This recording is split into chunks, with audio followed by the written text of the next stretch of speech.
आवाज जा रही है, बोलिएगा।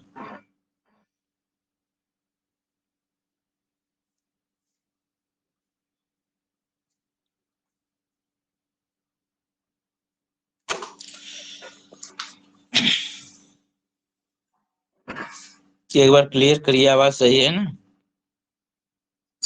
Yes sir. चलिए, आवाज सही है। आवाज आ रही, फिर दबंग आवाज आ रही सर। दबंग, ठीक है।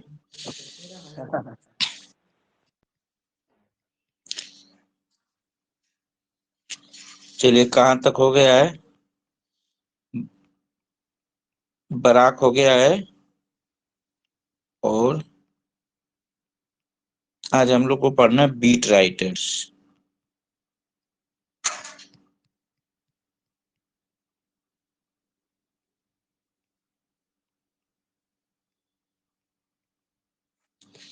ये देखिए, बीट राइटर्स वेरी इंपॉर्टेंट है। इंपॉर्टेंट हो चाहे कुछ हो, हम लोग तो सबको पढ़ते हैं एक तरफ से। बीट राइटर, ये ग्रुप था। बीट है, बीट मतलब होता है ऐसा राइटर होंगे जो बीट क्वालिटी रखते होंगे, कुछ ना कुछ गलत क्वालिटी होगी, अच्छा ऑपरेसिव क्वालिटी होगी इनके अंदर कुछ। देखिए क्या होता है, beat writer identify loose knit group of poets and novelist. यह क्या होता है? यह पोएट और नॉवेलिस्ट का जो लूज नीट ग्रुप होता है, मतलब ढीला बुना हुआ ग्रुप होता है, मतलब इसमें डिसिप्लिन नहीं होता है। यह पोएट्स और नॉवेलिस्ट का ऐसा ग्रुप होता है जिसमें क्या डिसिप्लिन नहीं होता है, ऑनर नहीं होता है, सम्मान नहीं होता है, शब्दों का अच्छा यूज नहीं होगा अपने वर्क में। ये सब क्वालिटी है। बीट राइटर एंड आइडेंटिफाई, पूछ देगा what is meaning of the beat writers. It identifies a loose knit group of poets and novelists, हो सकता है। In the second half of the 1950s and early 60s, यह कब आया था? Second half of the 1950s 1960, इसका मतलब है 1950 से 1970 तक होगा, इसी के बीच में आया था यह था। तो यह लगभग 20 ईयर तक था। कौन? Loose knit group of poets and novelists, beat writer का ग्रुप। Who shared a hello set sir. Of social. Hello हाँ। सर, 1960 है, 60 तक है। हाँ, नहीं तो उसको 70 माना जाएगा ना। यस का मतलब डिकेड 10 साल। यस का मतलब अच्छा, डिकेड 10 साल और बढ़ेगा, मतलब 60 से 70 के बीच में, ठीक ना? इस ओके यस सर, का ओके मतलब सर। होता है 10 साल स्टार। सर जानकारी नहीं थी ना। हुस हाँ, नहीं, ठीक। Who shared a set of the social attitude, जो जिसमें शेयर किया जाता है। माइक बंद कर लीजिए sir. Who shared a set of social attitude, यह सोशल एटीट्यूड के सेट को इसमें शेयर किया जाता है, कोई सोशल क्वालिटी होगी, एटीट्यूड। कौन कौन? Anti anti establishment, anti political, anti intellectual, ये सब क्वालिटी होंगे जो राइटर होंगे बीट राइटर के। बीट जो राइटर होंगे, जो जो पोएट होंगे, नॉवेलिस्ट, उनके अंदर क्या क्वालिटी होगी? एंटी स्टेब्लिशमेंट होंगे, एंटी पॉलिटिकल होंगे, और क्या होगा उनके अंदर? एंटी इंटेलेक्चुअल क्वालिटी रखेंगे, oppose to the prevailing culture. और ये क्या करेंगे? विरोध करेंगे किसका? प्रिवेलिंग कल्चर का, जो पहले से चला आ रहा हुआ प्रचलित कल्चर है उसका विरोध करेंगे। समझ में? जो पहले से कल्चर चला आ रहा है उसका वो क्या करेंगे? अपोज करेंगे।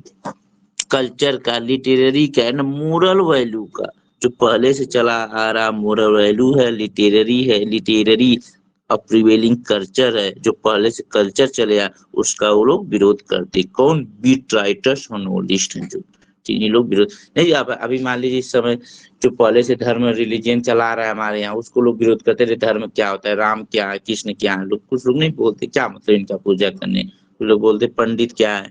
तो ये सब इसका जो आज नए कुछ लोग हैं ऐसे मानते हैं, तो वो विरोध करते हैं, तो जो वही है। तो इसी तरह बीट राइटर का ग्रुप था। यह कैसे ये विरोध करते, जो पहले से कल्चरल चली आ रही थी, जो वहाँ की लिटरेरी वैल्यू वगैरह जो चीज चले, उसका वो विरोध किए।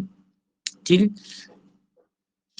इन the favour of unfettered self realisation and self expression. और ये उनके फेवर में रहते थे जो क्या होते थे, अनफेटर्ड होते थे, जो निरंकुश रहते थे और जो सेल्फ रियलाइजेशन रखते थे और जिनके अंदर सेल्फ एक्सप्रेशन रहता था, उनके यह फेवर में थी।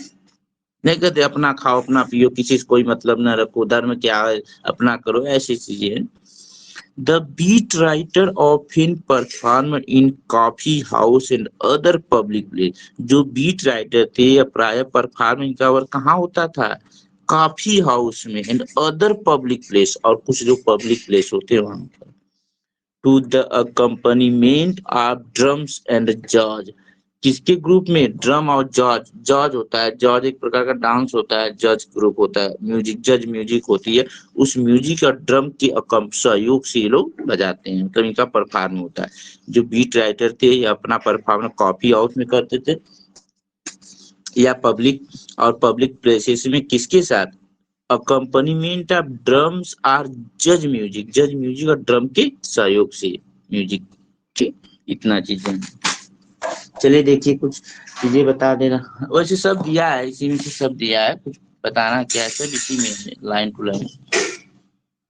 Beat was used signify both, beat जो यूज करता है सिग्निफाई बीटेन डाउन, इसका मतलब होता है beat was used to signify both beaten down, इसका मतलब बीटेन डाउन या बीटिफिक बोलते हैं, इसका मतलब होता है बीटेन डाउन, मतलब किसी चीज को बीट करके डाउन कर देना। माइक बंद कर लीजिए सर। बीटेन डाउन मतलब बीट करके डाउन कर देना, या फिर जिसको क्या बोलते हैं, by the oppressive culture of time, इसका मतलब समय के अनुसार ऑपरेसिव कल्चर को दबा देना, मतलब समय जो है वहाँ की जो कल्चर थी उसको दबा दिया, मतलब समय, ये लोग ऐसे थे बीट राइटर वाले ना, जो पहले से कल्चर आ रहा था उसको दबा रहे थे, उसको क्या करे, बीटेन डाउन कर रहे थे, कहते ये नहीं चलेगा, इधर में लिटरेचर में ये नहीं होना चाहिए, ये सब चीजें जो वास्तविकता उसको शो करिए। जैसे सोसाइटी में आपको पता है कि कोई वर्क लिखता है लेकिन सोसाइटी में उन चीजों को नहीं दिखाता जो वास्तव में है, कि हर एक लेकिन इन्होंने कहा वो चीज दिखाए जो वास्तव में दिख रहा है। अगर हमारे यहाँ ड्रिंकर वाले हैं तो ड्रिंकर दिखाइए कि जो पीने वाले हैं, जो जो रोने चोरी करते उसको दिखाइए, जैसे नहीं कहते हैं कभी कभी हमारी सोसाइटी में कहते हैं कि कोई देश मतलब दूसरे देश वाले आए तो हमारे यहाँ न जाने कि हम लोग गरीब हैं, इसको छुपाया जाता है, या कहीं पर जाते हैं तो वहां पर भी छुपाया जाता है, क्यों, अपनी वास्तविकता न दिखाएं, हर एक आदमी चाहता है। लेकिन इन लोगों ने बोला ऐसा नहीं, जो वास्तविकता उसको लिखिए ताकि दूसरे लोग पढ़े उसको जाने। बीटिफिक मेनी ऑफ द बीट, अभी देखते होंगे आप क्या, अगर आपके जिले में डिस्ट्रिक्ट में कोई चीफ मिनिस्टर आते हैं तुरंत उस दिन सफाई एकदम चालू हो जाती है, 2 दिन पहले से, जैसे लगता है कि एकदम रोज उसको रोड 3-4 दिन बहुत मतलब सफाई रहेगी, फिर जब नहीं आएंगे पूरा वैसे का वैसे हो जाएगा। ये चीजें कह रहा है मीन, देखिए बीटिक मीन्स क्या होता है, बीटिक बीटिक होता है means many of the beat writer cultivate aesthetic state by way of buddhism, या many of कुछ ऐसे बीट राइटर थे जो एस्थेटिक अति आनंदित होते थे, by way of Buddhism, Buddhism को फॉलो करते थे, जेविस होते थे और क्रिश्चियन मुस्लिम, कुछ ऐसे भी जो थे जिसमें बीटिक फॉलो करते जिसमें बुद्धिज्म, जेविस और क्रिश्चियन क्वालिटी के तरीकों को कल्टिवेटेड करते थे बीट राइटर। या drugs that introduce visionary experience, या ड्रग्स लेते थे जो इंट्रोड्यूस करता है विजनरी एक्सपीरियंस को, जो इंट्रोड्यूस करता है विजनरी एक्सपीरियंस को, ड्रग्स वगैरह लेते थे, इंड्यूस करते थे विजनरी एक्सपीरियंस। 1 मिनट, इसके बाद the group included such diverse figure as the poet Allen Ginsberg, Gregory Corso, Lawrence Ferlinghetti and novelist William Burroughs and Jack क्रूआ।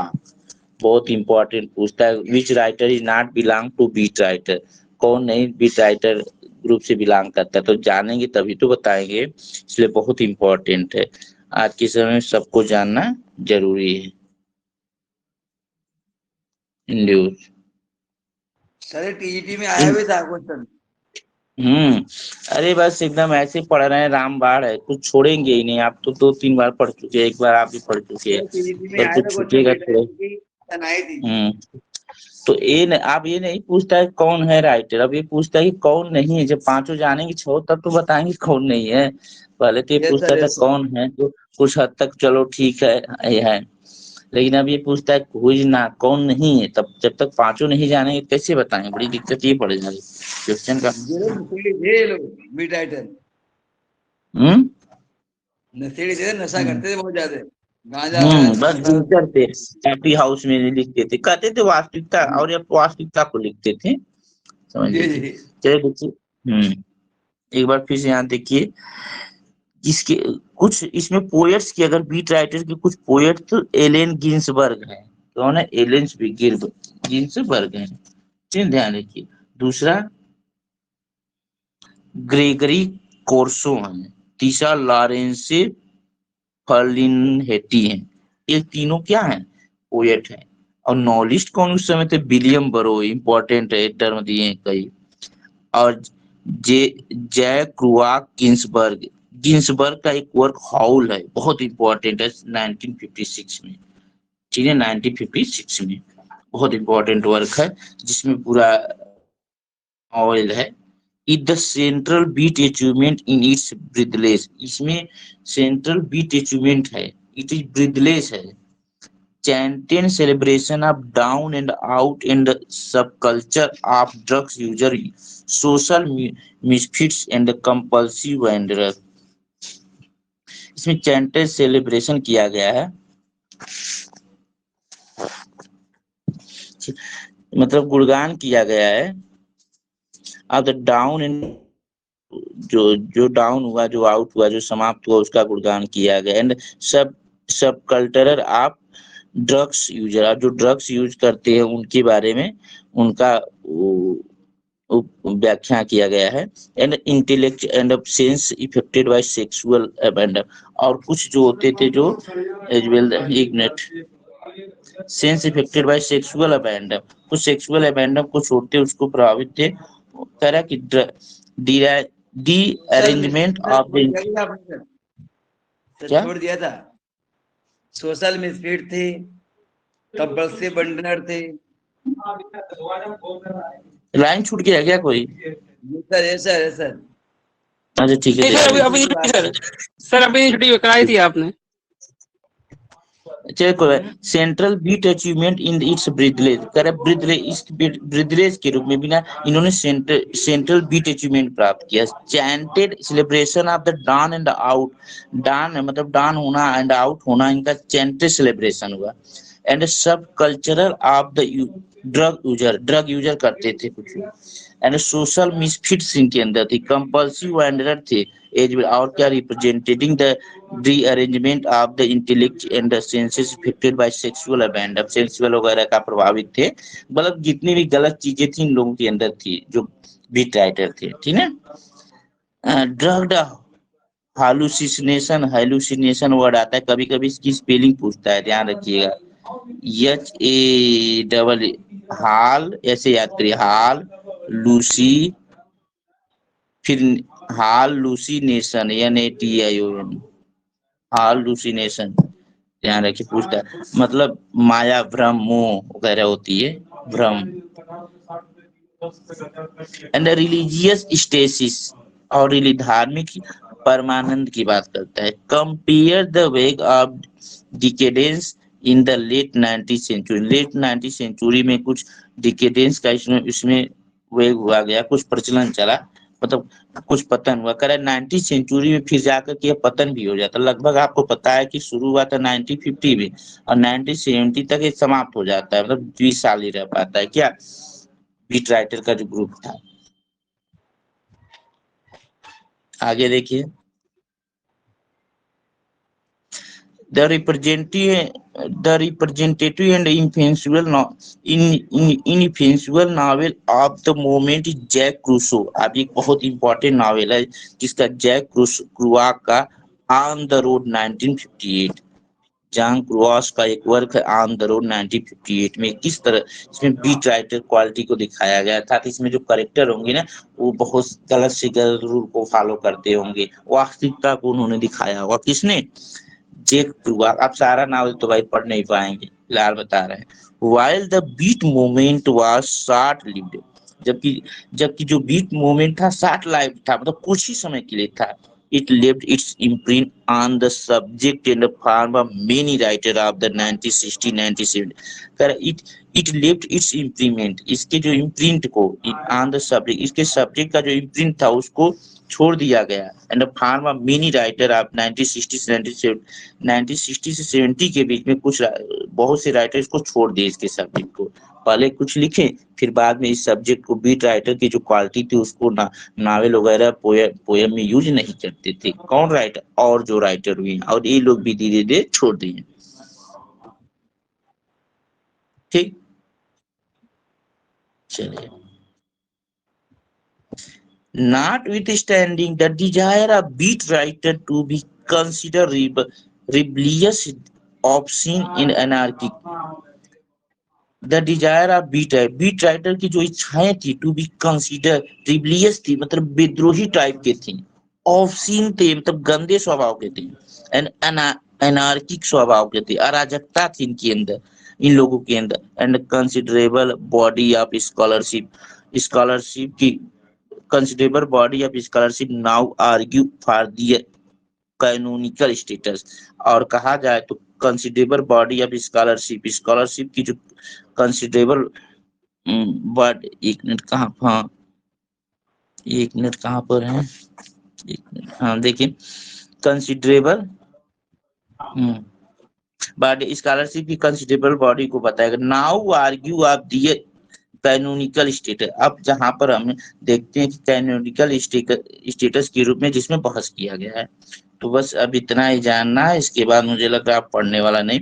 ये वर्क है, ये कौन किसके ऊपर क्या लिखा है जल्दी में. द हॉली बारबेरियंस 1959 में लिखा गया, लॉरेंस निपोन का.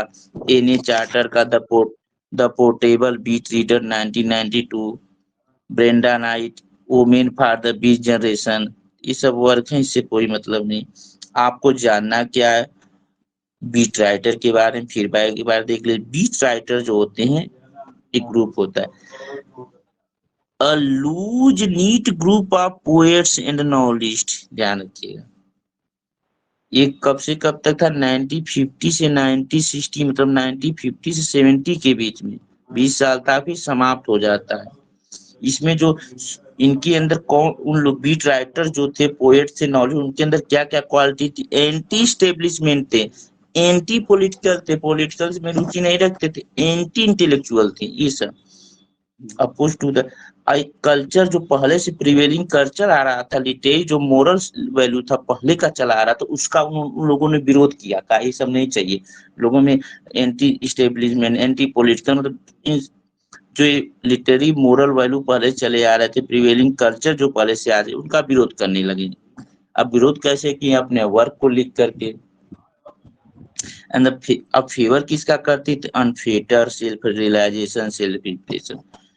यह जो पर पूछ सकता है कि द बीट राइटर पूछ सकता है in which place the beat writer perform. तो coffee houses and other public houses में. किसके था? Accompaniment of drums and jazz music का ग्रुप था, और ड्रम के साथ कुछ दोस्तों के साथ और काफी हाउस पब्लिक प्लेस पे परफॉर्म करते थे. अब कौन कौन राइटर हैं जो जज बीट राइटर कहलाते हैं? इसका मीनिंग पूछेगा, व्हाट इज मीनिंग तो बीटेन डाउन इसका मतलब होता है, मतलब किसी चीज को बीट करके उसे डाउन कर देना, पीट करके कम कर देना. ऑपरेसिव कल्चर ऑफ टाइम, मतलब उसको दबा देना, समय के अनुसार उस कल्चर, मतलब समय के अनुसार कल्चर को दबा देना. अरे भाई पहले कोई कल्चर और था, लेकिन इन लोगों ने उस कल्चर को दबाने की कोशिश की, मतलब वो हटाने की. अब दूसरा बीटी का मतलब बुद्धिज्म, रिजेवे से सब मीनिंग निकलेगा. अब इसमें पोएट है एलेन गिन्सबर्ग, बीट पोएट्स हैं ग्रेगरी कार्सो हैं, लॉरेंस फर्लिंगथेटी, ये लोग हैं. नॉलिस्ट कौन है? विलियम बरोज और जैक रुआ, ये दोनों हैं. अब गिन्सबर्ग का हाउल एक वो नावल है, बहुत इंपॉर्टेंट है, पूछ सकता है who is the writer of the novel Howl? Ginsberg. Okay, Ginsberg Allen Ginsberg हैं जो पोएट भी है, नॉलेज, सॉरी एक मिनट, गिन्सबर्ग जो इनका वर्क है यह बीट मोमेंट इज द एक मिनट सॉरी एलन की जो हाउल एंड अदर्स वर्क जो other poems sorry Howl poems है, ध्यान रखिएगा गलती हो गई, हाउल से पोएम है इनका गिन्सबर्ग का, एलन गिन्सबर्ग का एक पोएम हाउल HOWL 1956 में सेंट्रल बीट अचीवमेंट है। बस इतना आपको जानना है। जैक क्रुआक का एक वर्क ऑन द रोड 1958, ठीक है, यह क्या है, तो यह भी जॉन क्रो यह नॉवेल है ऑन द रोड 1958 में, जो कह रहा है वाइल द बीट मूवमेंट धीरे धीरे 60 लाइव इनका था, 20 साल तक ही चला और उसके बाद सब समाप्त हो गया। बस इतना आपको जानना है और कुछ नहीं। माइक बंद कर लीजिए, अब आगे हम लोग चलते हैं। नेक्स्ट राइटर, देखिए biography, what is biography. Biography वैसे आप जान रहे हैं, अकॉर्डिंग टू बुक में देखे जाए क्या दिया है। Biography, biography, graphy means written, bio means self written, जो होती है बायोग्राफी, बायोग्राफी होती है। बायो मीन्स लाइफ, ग्राफी में रिटेन मतलब जिसमें लाइफ लिखा। ऑटोबायोग्राफी सेल्फ हो जाएगा। चलिए देखते हैं। Late in the 17th century, मतलब 17th सेंचुरी के लेट में John Dryden define biography neatly the history of particular men life. Late 17th century में जॉन ड्राइडन डिफाइन किए बायोग्राफी को नीटली, अच्छी तरह क्या बोले हैं कि the history of particular men's life, मतलब पर्टिकुलर मेंस के जीवन का इतिहास बोले हैं। पूछेगा who define the sentence the history of particular men life, तो John Dryden. The name now cannot relatively full account of particular person life।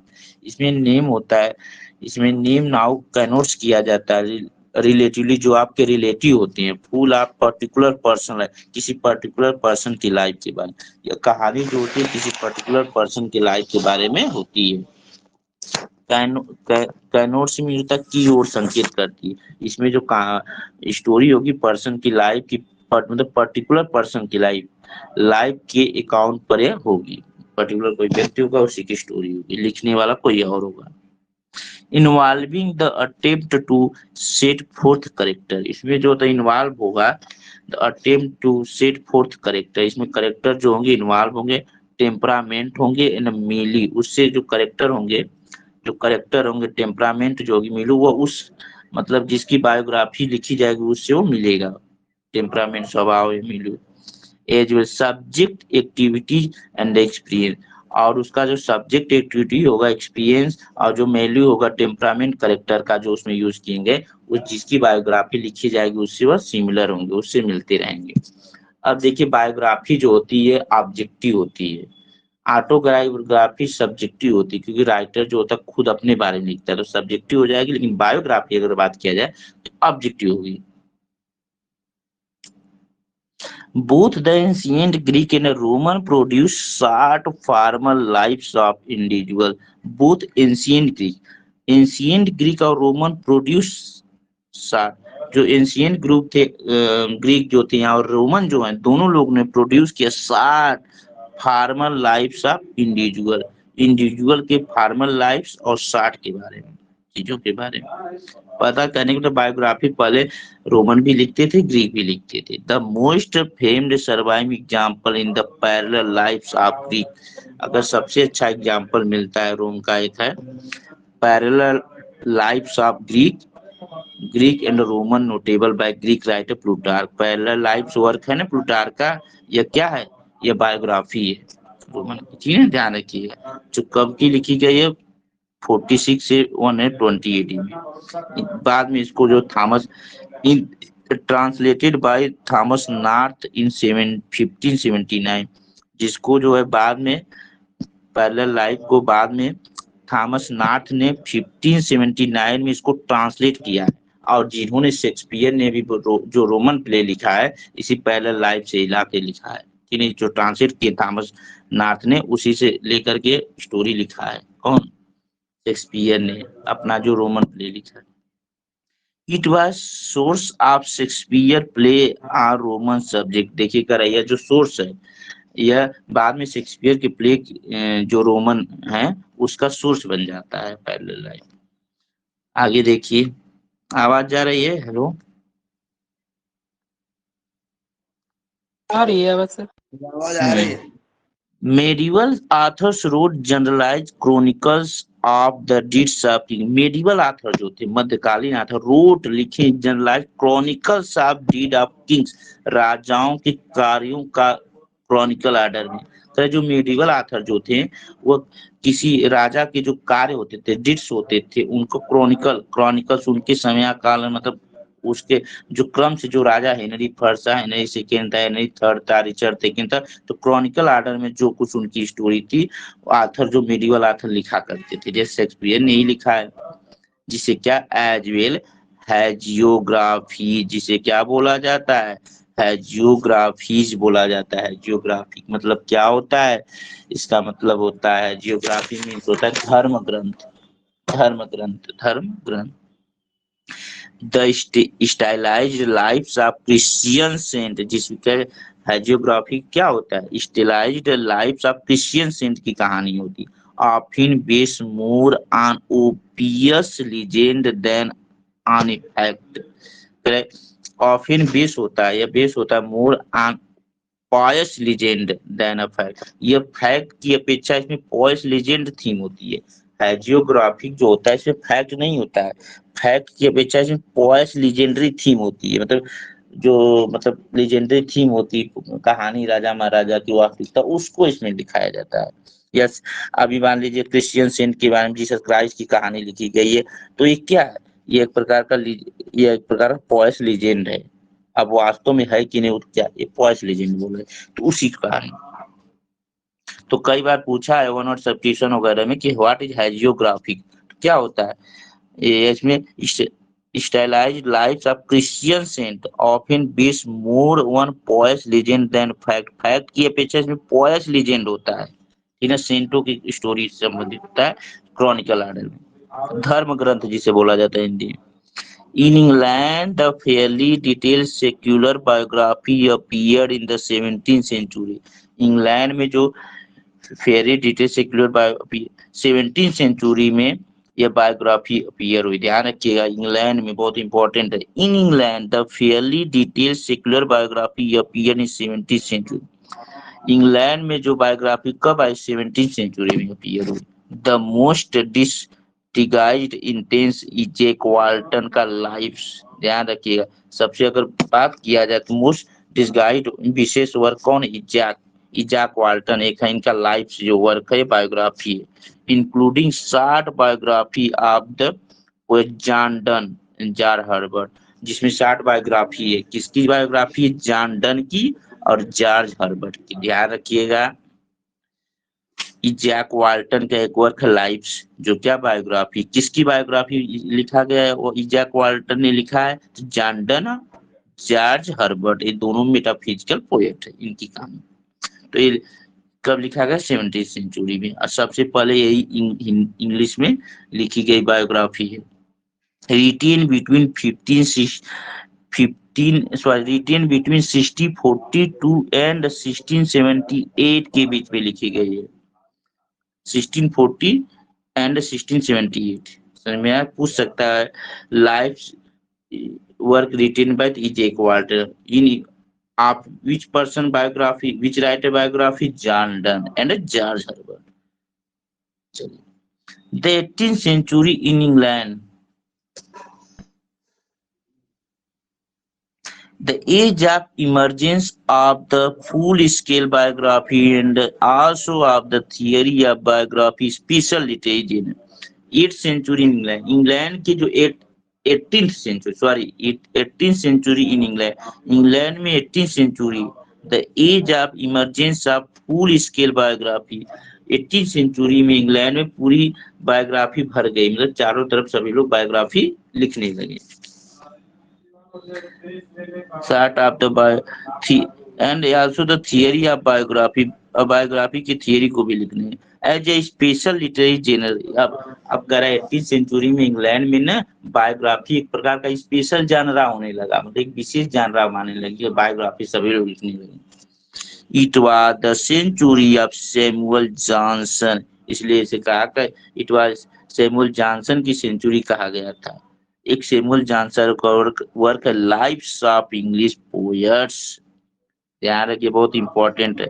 Lives of English poets 1779 to 1781, 2 साल लगा था इसको लिखने में। इसमें जो है 52 राइटर जो है उन पोएट्स हैं, उनकी स्टोरी को इन्होंने लिखा है सैमुअल जॉनसन ने। 52 पोएट्स हैं, उनकी कहानी, जैसे मेटाफिजिकल पोएट है और भी इनके पहले जो पोएट हैं उनकी स्टोरी इसमें लिखी गई।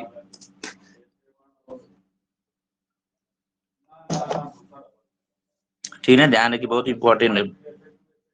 1779-81